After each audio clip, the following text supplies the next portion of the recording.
As you know, today tariffs were supposed to begin, and it turned out that Mexico came back real strong with Donald Trump. And because he knows he can't mess around with Shanboyne, he knew that he had to come through somehow. So he got a face saver. She's going to put 10,000 troops on our several thousand-mile long border. And in exchange to save face for her, he has to control guns going into Mexico. In other words, nothing changed. This was as far as, and then there's a 30-day pause. You know, this guy got so much flack because he lied to the American people about tariffs. I actually think he really doesn't understand how tariffs work. That is how inept I think the man really is. And when he's talking about it's a negotiation scheme, what negotiations? Nothing really came out of these negotiations of any real substantive nature. But I want our MAGA brothers and sisters to learn something about tariffs, how they work. And I want them to see it from somebody who understands it well and is very good at bringing it all together. Ali Velshi, take it away. Starting today, February 1st, imported goods from both Canada and Mexico will incur a 25% tariff, and imports from China will get hit with a 10% tariff. According to New York Times analysis, these tariffs could affect 40% of all U.S. imports, including everything from avocados to lumber to car parts to oil. Now, as I said, Mexico, Canada, and China are our biggest trading partners. The United States imports roughly $1.3 trillion worth of goods and materials from those three countries alone. Trump and his new press secretary have cited the flow of both migrants and drugs like fentanyl as the main reasons for imposing these tariffs, and Trump has claimed that the tariffs will raise trillions of dollars from foreign governments. But most economists agree that's not how this works. So let's dig into it. These tariffs are essentially a tax levied on imported goods, meaning that the U.S. companies which seek to buy goods from other countries must pay that additional tax or tariff. That fee is not paid by the nation that sends the goods, but by the American importer. And that increased cost is almost always passed on to American consumers to offset the company's new higher expense. For a moment, let's focus on the trade that occurs between the United States, Mexico, and Canada. The North American trading bloc is the largest trading bloc in the world. The trading relationships we have with Mexico and Canada, respectively, are larger than any trade agreements we have anywhere else in the world. And because our North American bloc has enjoyed more than 30 years of free trade agreements, from the Auto Pact with Canada to the Free Trade Agreement with Canada to the North American Free Trade Agreement, which included the United States and Mexico, to the United States-Mexico-Canada Agreement, USMCA, today our three economies are deeply and intricately intertwined. In 2023, the United States imported roughly $475 billion worth of goods from Canada. Our top import from Canada is, far and away, crude oil. After that, top categories include automobiles and car parts, machinery like nuclear reactors, and materials like plastics, wood, metals, and a lot of minerals.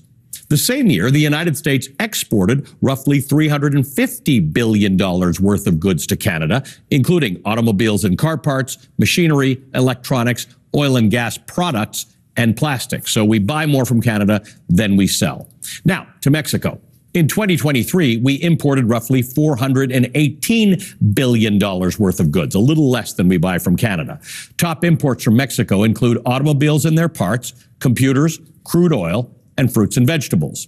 Notably, half of America's imported fruit and more than 2/3 of our imported vegetables come from Mexico. Mexico is also the #1 supplier of medical supplies and devices for U.S. hospitals and doctors' offices.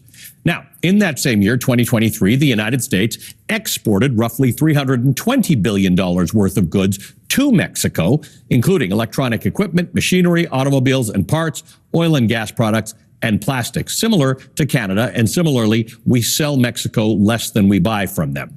Most American cars contain parts that are made in Mexico and Canada, and in the process of manufacturing, many American car parts cross continental borders multiple times. Experts estimate that barring exceptions, car prices will increase by thousands of dollars. Many products like cars, electronics, denim, blue jeans, home goods, processed foods, they cross back and forth between all three North American countries as they're processed from raw materials to parts to a finished product at the point of sale. The decades of free trade between us and our neighbors have allowed that process and that relationship to develop. The United States imports roughly 70% of its crude oil from Canada and Mexico. And though Trump has indicated that there may be a 10% tariff on petroleum products instead of the 25% tariff being applied to the other sectors, the Council on Foreign Relations suggests that American consumers can expect to see gas prices rise at least 50 cents per gallon. In response to these new tariffs, both Canada and Mexico have announced plans to implement retaliatory tariffs on U.S. goods, but the details on those are still to come. Prime Minister Justin Trudeau has said that Canada will respond, quote, forcefully but reasonably. And Canada's former finance minister suggested targeted tariffs of their own in order to exert political pressure. Her suggestion, published as an op-ed in the Financial Times, suggested targeted tariffs on Tesla products and products from Republican-led states. Mexico's President Claudia Sheinbaum has also indicated that she is prepared to impose retaliatory tariffs, but hasn't provided details about what they might be.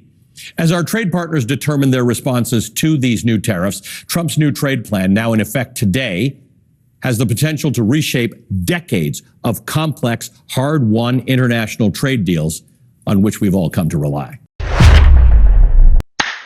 I hope you understood what he's talking about. Now, there are two reasons, and I mentioned this when I spoke to Capital Guy, Marlon Weems, over the weekend when we had a live Substack. Donald Trump figured two things. If he threw the tariffs on, there's a good possibility that what the budget numbers would show is some increase in revenue, with the expectation that that can be used to offset what he needs to offset to get a tax cut using reconciliation.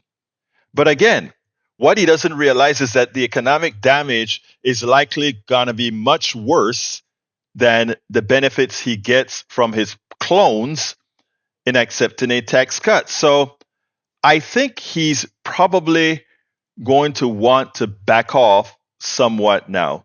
Because again, like I said, like everybody has told him, like we have told MAGA and those who want to believe his fallacies, you pay for the tariffs, and that money ultimately ends up in the hands of the billionaires. Aren't you tired of being screwed? We spend a lot of time deconstructing the news, trying to parse it into a form that everybody can understand. We try to find those little nitpicks where it flies above the fray, etc. If you really like these videos that we do, I want to ask a big favor. Please go ahead, number one, subscribe to our channel, and number two, please join if you can. Thank you so kindly for watching. Keep watching. Please remember to share. We must populate the entire internet with our progressive message, a message that we know is what most Americans say that they want. So help us, please join.